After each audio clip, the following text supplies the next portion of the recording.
Une question importante à laquelle les chanteurs gospel doivent être attentifs se trouve dans Romains chapitre 12, où l'apôtre Paul donne l'injonction suivante. Ayez les mêmes sentiments les uns envers les autres, n'aspirez pas à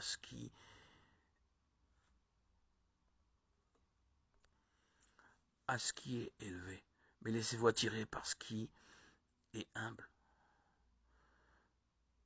Ne soyez point sages à vos propres yeux. La Bible est claire sur le fait que les chrétiens ne doivent pas traiter une personne différemment de l'autre, mais ils doivent avoir le même sentiment les uns envers les autres. Car personne n'est meilleur que personne.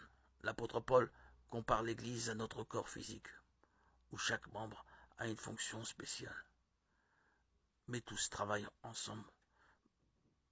Voyez ce qu'il a dit. Ainsi le corps n'est pas un seul membre, mais il est formé de plusieurs membres. Si le pied disait « parce que je ne suis pas une main, je ne suis pas du corps », ne serait-il pas du corps pour cela? Et si l'oreille disait « parce que je ne suis pas un œil, je ne suis pas du corps », ne serait-elle pas du corps pour cela? Si tout le corps était œil, où serait lui? S'il était tout ouïe, où serait l'odorat? Maintenant, Dieu a placé chacun des membres dans le corps comme il a voulu. Si tout était un seul membre, où serait le corps? Donc il y a plusieurs membres et un seul corps. L'œil ne veut pas dire à la main « je n'ai pas besoin de toi », ni la tête dire aux pieds « je n'ai pas besoin de vous ». Et si nous continuons la lecture, nous verrons que la Bible laisse très clair que même les membres du corps qui semblent être les plus faibles ou moins utiles sont nécessaires pour que le corps soit parfait. Donc toute personne qui souhaite être utilisée par Dieu dans son œuvre doit constamment prier pour que l'orgueil n'entre pas dans son cœur, surtout lorsqu'elle reçoit de nombreux éloges. La Bible dit que Dieu ne partage pas sa gloire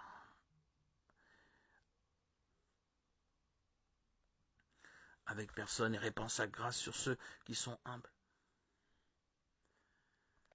Des embûches fréquentes dans de nombreuses églises et que la louange est traitée comme un spectacle. La louange est transformée en un spectacle pour divertir les gens. Bien que je sache que beaucoup me critiqueront, je crois que la musique utilisée pour adorer Dieu ne peut pas être comparée à la musique séculière. Elle ne doit jamais être utilisée pour gagner en renommée et en richesse, mais plutôt pour gagner des âmes pour le Christ. Je reconnais que beaucoup vivent de la musique et je ne vois aucun problème à ce qu'ils soient rémunérés pour cela, à condition de ne pas demander des sommes exorbitantes. Cependant, certains, en plus de jouer lors d'événements religieux, se produisent également dans des bars et des fêtes mondaines pour assurer leur subsistance le week-end. Ils jouent à l'église. Mon opinion est que chacun doit chercher en Dieu le meilleur chemin à suivre.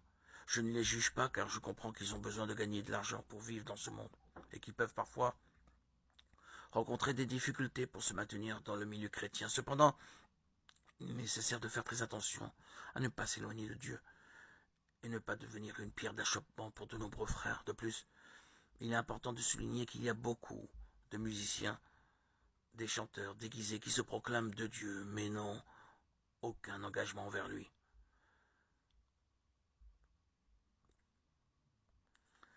Récemment, dans les médias, il y a eu une certaine Fonquera qui s'était convertie et était devenue chanteuse gospel. Et cependant, elle a abandonné sa foi en Christ et son prétendu ministère pour revenir à sa vie passée en chantant des chansons vulgaires qui dévalorisent les femmes. Par conséquent, nous devons être attentifs car Jésus a dit que nous reconnaissons un arbre à ses fruits.